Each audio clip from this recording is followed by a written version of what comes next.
Today we have a drag race face-off between two similarly priced four-door performance cars, one from the oldest car manufacturer in the world and one from the very newest.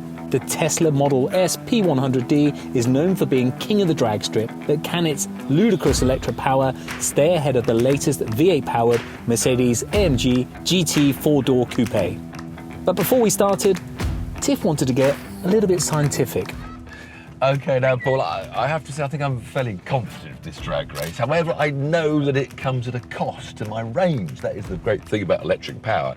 So I think we have to reset our trips to 0 and see what our range... My range, the average range of this car is 253 miles range left. However, I found this brilliant little graph thing which shows the recent range energy, and the way I've driven the car for the last 15 miles to get here, I'd only get 175 miles. So a bit of a difference there. So what's your range on your full tank of fuel? Well, since I've been sat here, it's changed to 291 miles to go. So I'll reset my trip and then we'll see what it's like afterwards. Should we do that? You reset yours as well. All right, and I'll leave you to give us the countdown because I'm just, all I have to do is put it into D and press the right pedal. I'm not going to bother with my ludicrous plus at the moment. That's it. Can you do this?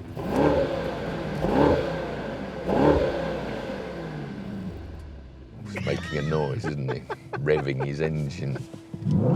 No, I can't. No, I can't. All right, let's get on with it. Right, Tiff, are you ready for this? I'm going to count down and then, but don't go after 3. What you've got to do, you've got to wait until I say go, because there's an element of surprise for you. Well, you're going 1, 2, 3 rather than 3, 2, 1. Do I go after 1 or after 3? I knew it'd be confusing with you. Basically, go on, go. Okay, so here we go. 3, 2, prepare for liftoff. 1, go! Oh, that's fast! It's an absolute rocket ship! Has he given up? I'm catching him up now, I'm catching him up! We got 120, 127. It's ludicrous, it's called ludicrous, it is ludicrous. What did you give up, or what? I mean, you're just 100 yards behind in a flash. Were you not trying at all? That thing is a rocket ship. I mean, I was going fast. The traction control was off. Everything was great. Got lots of grip, lots of traction. Couldn't get anywhere near you. I think it's the driver. I think you were trying to embarrass Petra. I'm going to drive that. We're going to swap over now because I just think you were trying it half and half. It must be driver error. You can't be that far behind. You wait and see, Mr. Nadell. You wait and see. If ever there was a danger of this losing, it is definitely not going to lose now, because if I put it into, from ludicrous plus mode, maximum battery power, we're going to be unbeatable. Unbeatable. Jumping from that Tesla to this Mercedes, it's like going from minimalistic to maximalistic, if that's a word. Okay, let's do this then, Tiff. On my start, 3, 2, 1, go! We tried to cheat then. Look at this. Oh, my head hurts. This is so fun. He's creeping away. I've got him with a jump start. I'm holding him now. I tell you what, 108, 110. Oh, he's catching me up as well. He's catching me up. He's catching me up. I'm coming. 140. I'm still on it. 150. And where are you? You are now behind me.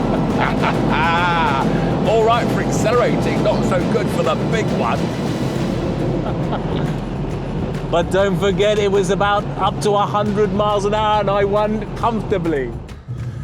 Yeah, but it was interesting that I managed to claw you back. I don't know what you were doing in that first run. I told you it was all the driver. It's the driver that counts.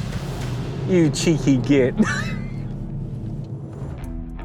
So, Paul, after we had that practice run as well, so after what, 2.5 runs it were, what's your projected range down to now? 62 miles left. Do you know, bizarrely, I tried to cheat a little bit, improvise a little bit. I put it in ludicrous plus mode, and you actually caught me up on that one. That was quite bizarre. Yeah, trust you to try and change things to beat the driver. You never beat the driver. I've still got, 257 miles. I've only dropped about 40 odd miles with this, whereas you've dropped about 100 miles. So, Paul, although that predicted range in the centre console is down to what, 60 miles? So that's only if you kept driving doing drag races. But if you look back at the mileage on the centre console, what's that dropped to? That was 250 something, I think, when I left it. Well, that's on 203, so it still means if I drive it normally now, I've still got 200 miles to go, which can pretty much get me anywhere. Okay, I think we better quit these drag races. And how about a little overtaking test? Let's cruise along at 50 miles an hour side by side, and then we'll go 3, 2, 1 and floor it from 50 to see whether that's got an advantage or not. Yeah, I like that. Very good. Okay then, Paul, we're both at 50 miles an hour. Are you ready? 3, 2, 1, go! Eat my dirt, Tim Liddell. Wow, the Tesla. Funny enough, what happened with the Mercedes, it went for kick down when I floored the throttle. And in that moment when I was kicking down, you were just gone. You should have used the paddles. I haven't even got paddles on this. I don't need them. I wasn't doing paddles, it was an automatic Sport Plus. Kick down and I lost you. So with the scores at 2-1 to the Tesla, the Model S maintains its drag race crown. Pretty impressive for a car that's been around since 2012. In the real world, the instant torque delivery of the P100D means it's almost untouchable. Unless, of course, you have a 2-mile long runway.